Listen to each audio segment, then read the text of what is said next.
7차 시 공개된 자료의 저작권 있다, 없다.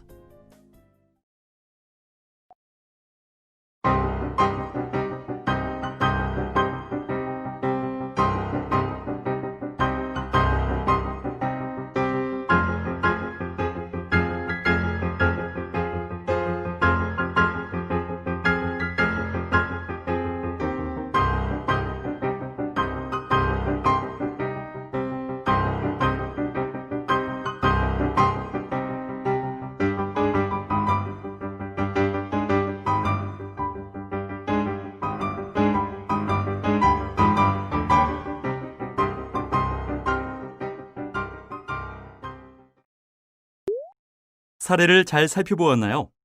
그렇다면 다음 퀴즈를 통해 이번 시간 학습할 내용을 미리 확인해 보도록 합시다. 다음 문장을 읽고 맞으면 O, 틀리면 X를 선택하세요.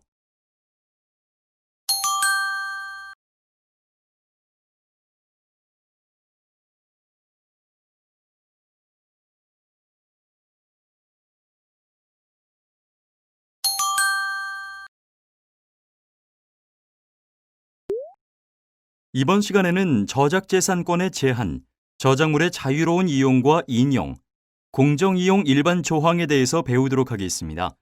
이번 시간 학습을 마치고 나면 저작재산권 제한 사유를 알 수 있고 합법적 인용을 위한 요건을 이해할 수 있으며 저작물의 공정이용 일반 조항을 이해할 수 있습니다.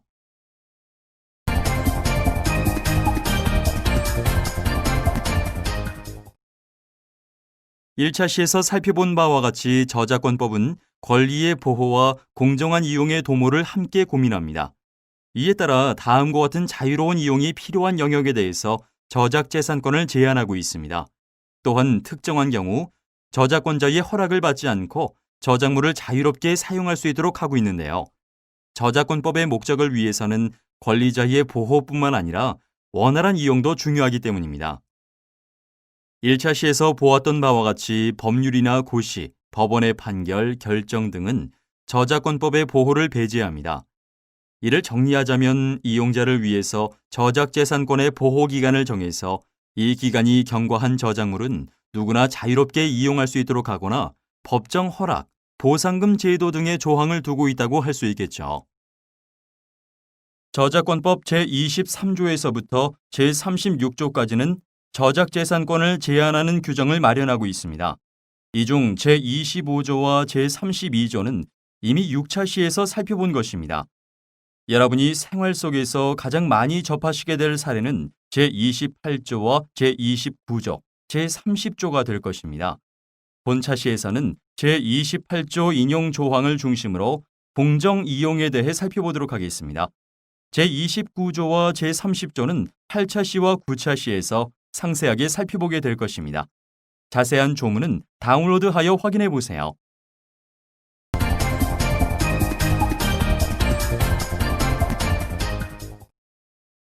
인터넷에 공개된 자료라도 저작권자의 허락 없이는 마음대로 쓰면 안 됩니다.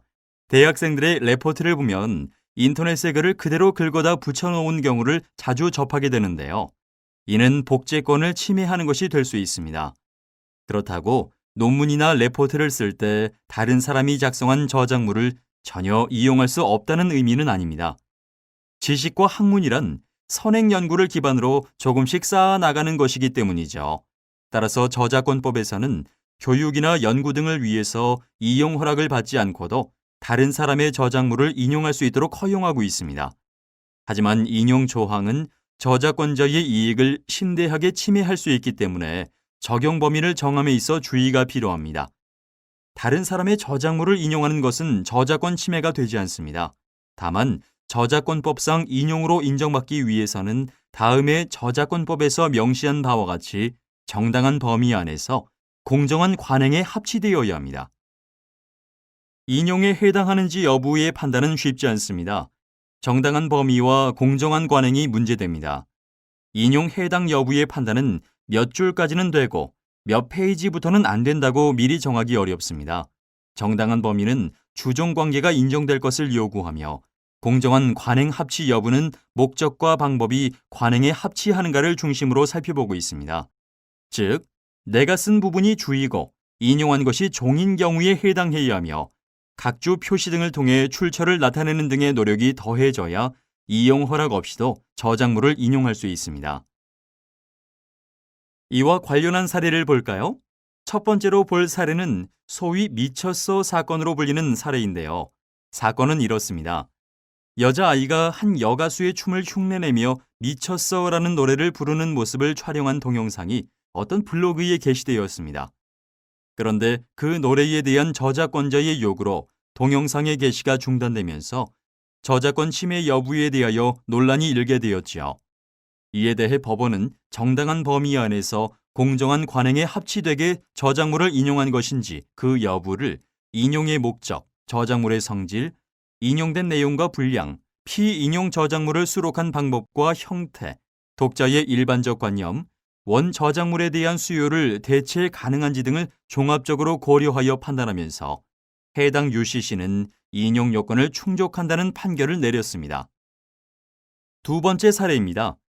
대학 입시 준비를 하는 학생들을 위하여 소설 감상 능력을 키워주기 위한 목적으로 우리나라의 대표적인 소설들을 선정하여 수록하면서 각 작품마다 작가를 소개하고 작품의 주제, 줄거리, 단락, 플롯, 시점, 등장인물과 인물의 묘사 방법, 배경, 문학사적 의의 등을 간략하게 기술한 작품 해설을 실은 책을 출판, 판매하였습니다. 이를 두고 저작권 침해 여부에 대한 논란이 일게 되었는데요. 법원은 전체적으로 그 인용 부분이 주가되고 있다면 이는 정당한 인용의 범위를 넘어 원 저작물의 시장 수요를 대체할 수 있는 정도라고 할 것이고 인용 저작물과 피인용 저작물이 부종적 관계에 있다거나 정당한 관행에 합치된 인용이라고 보기 어렵다고 판시하였습니다. 마지막으로 볼 사례는 이모 씨가 기업 경영인 김모 씨 평전을 쓰면서 김 씨의 저서와 연설문의 내용을 인용한 것에 대해 저작권 침해 여부가 문제가 된 사건입니다. 책의 내용 중 김 씨의 저서 세계는 넓고 할 일은 많다의 내용 115개 문단이 166면에서부터 192면까지에 걸쳐 전제되고 김 씨의 연설문을 출처를 밝히고 인용하기도 하였습니다. 평전은 총 302면인데 위 인용 부분의 분량이 33면이었습니다. 이에 대해 법원은 평전은 그 저작물의 성질상 모델로 되는 사람의 생애에서의 주요 사건이 다루어져야만 하는 것이고 특히 그가 기업 경영인인 경우에는 경영 철학 등이 소개될 수밖에 없는 것이며 그가 저술한 책자나 연설문이 있다면 그것을 참고 자료로서 평전의 내용 중에 소개할 수도 있다고 할 것이므로 저작권을 침해하였다고는 볼 수 없다고 하였습니다. 지금까지 본 사례를 통해 저작물의 이용과 인용에 대해서 정리해보면 정당한 범위 안에서는 양적으로 인용된 저작물이 인용하는 저작물에 흡수되어야 하며 질적으로는 피인용 부분을 제외하여도 독자적인 존재의 가치가 있어야 합니다. 또한 공정한 관행에 합치해야 한다는 것에서는 출처를 표시하는 것은 기본이라고 보았습니다.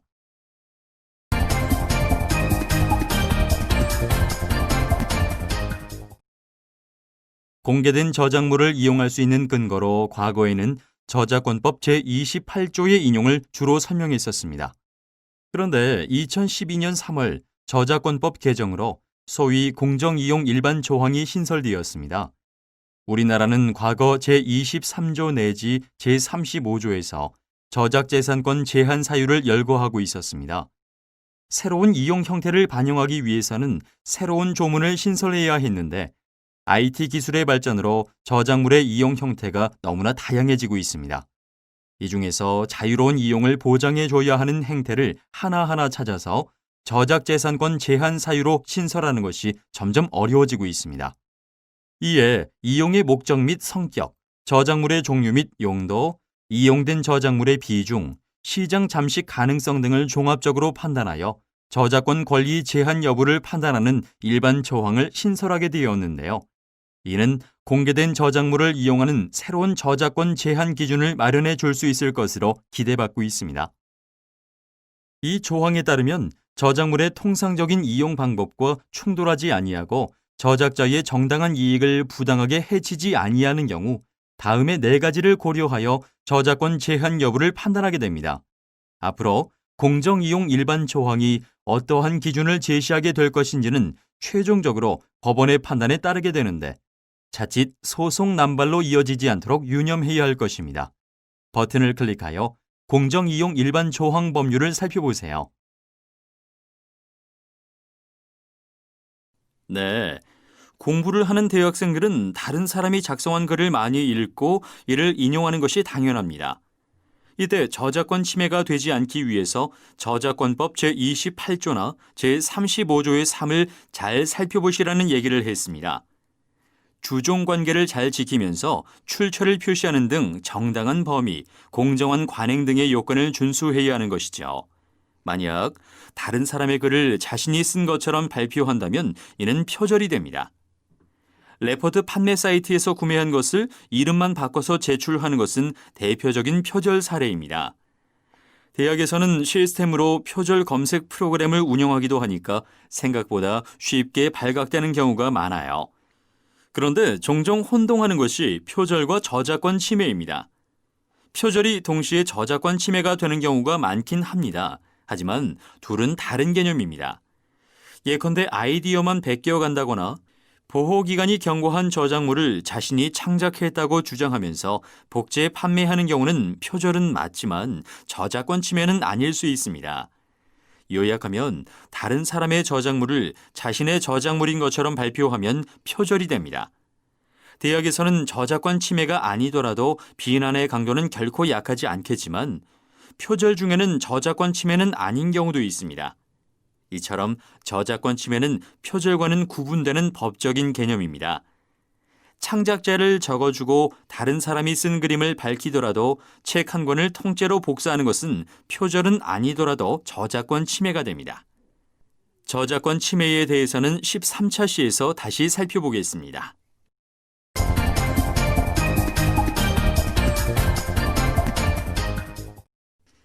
이번 차시에는 인용 공정 이용에 대해서 살펴보았습니다. 이 내용은 기본적으로 공개된 저작물을 어디까지 인용할 수 있는가 하는 내용을 담고 있는 것인데요. 일반적으로 우리가 생각할 때 공개된 저작물들은 마음대로 사용할 수 있다고 생각하는 경향이 있습니다. 실제로 한 초등학교 선생님의 일화입니다. 이분이 신문에 난 좋은 기사들을 모아서 나중에 훈화 말씀으로도 사용하시고 여러 가지 수업 자료로도 사용하시다가 이것을 나중에 은퇴하실 때쯤 책으로 묶어가지고 출간하신 적이 있습니다. 저작권에 대한 인식이 부족하기 때문에 생긴 일입니다. 공개된 자료, 공표된 자료라고 해서 저작권이 없는 것은 아닙니다. 인터넷을 정보의 바다라고 하지 않습니까? 인터넷을 하면 굉장히 좋은 자료들이 많이 있습니다. 그리고 누구나 접근해서 볼 수가 있죠. 그렇다고 해서 이것들이 모두 저작권에 부담 없이 마음대로 이용할 수 없는 것은 아닙니다.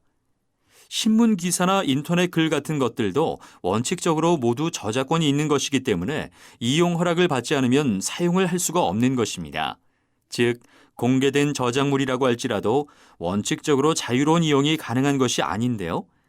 이용 허락을 받고 사용해야 하는 것이 원칙인데 지금 우리가 공부하고 있는 부분이 원활한 이용을 위해서 저작권이 제한되는 경우를 살펴보고 있지 않습니까? 그래서 저작권법에서는 인용이라는 조항과 2012년 3월에 시행된 공정이용이라고 하는 두 조항을 통해서 요건에 충족한 경우 일정한 경우에는 공표된 자료라면 이용 허락을 받지 않고 사용할 수 있다라는 점을 이번 차시에 우리가 한번 살펴봤습니다. 인용이라는 것은 말 그대로 공표된 저작물을 보도, 비평, 교육, 연구 등을 위해서 정당한 범위 안에서 공정한 관행에 합치되어야 한다는 것입니다. 누구나 다 저작권자인 동시에 이용자입니다. 그래서 다른 사람의 저작물을 이용할 때 정당한 범위 안에서 공정한 관행에 합치되게 인용한다면 이것을 인용이라고 해서 저작권자의 허락을 받지 않고도 사용할 수 있도록 허락을 해주고 있습니다. 정당한 범위 안에서라는 내용은 주종관계가 성립되어야 한다라는 의미입니다. 공정한 관행이라는 것은 목적과 방법이 관행에 합치하는가입니다. 예를 들면 각주 같은데 그 사람 이름을 적어주고 적정한 양을 사용하고 이런 것들을 의미합니다. 이런 요건들을 충족하는 경우에는 저작권자의 허락을 받을 필요 없이 저작권이 제한되는 것입니다. 여기에 우리가 마지막으로 한 가지 추가해서 보실 것이 공정이용 일반 조항이라고 하는 것입니다. 이것이 한미 FTA를 통해서 2012년에 우리나라 저작권법에 도입이 되었습니다. 그런데 그 내용을 보면 어떻게 보면 굉장히 모호한 내용들로 이루어져 있습니다. 목적과 성격, 종류 및 용도, 비중과 중요성, 시장 가치에 미치는 영향, 이런 것들을 종합적으로 고려해서 써도 되는지 안 되는지를 판단해야 된다, 이렇게 되어 있습니다. 저작권이 문제가 되는가 안 되는가에 대한 판단은 최종적으로 법원이 하게 됩니다. 그렇기 때문에 자칫 기준이 없어져서 법원으로의 송사가 남발되지 않을까 하는 우려도 하게 됩니다.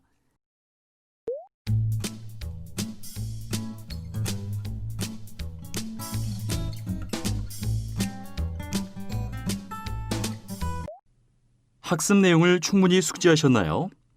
오늘 학습한 내용과 관련된 문제를 생각해 보도록 합시다. 주어진 문제에 대한 여러분의 생각을 작성해 보세요. 여러분이 작성한 내용은 저장하여 다시 확인할 수 있습니다. 내용을 저장하고 난 뒤 교수님의 팁도 확인해 보세요.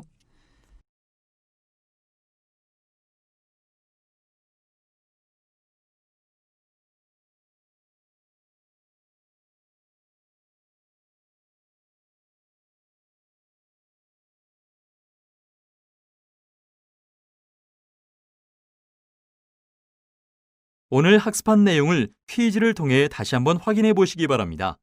자, 그럼 시작해 볼까요?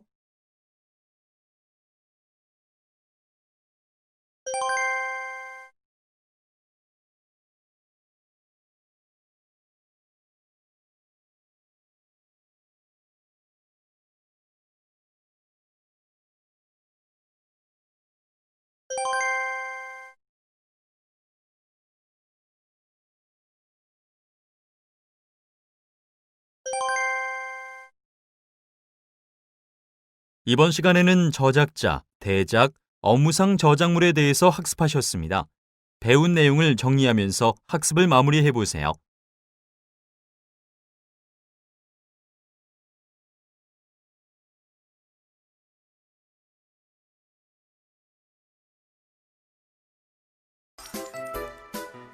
이번 시간의 학습을 모두 마치셨습니다.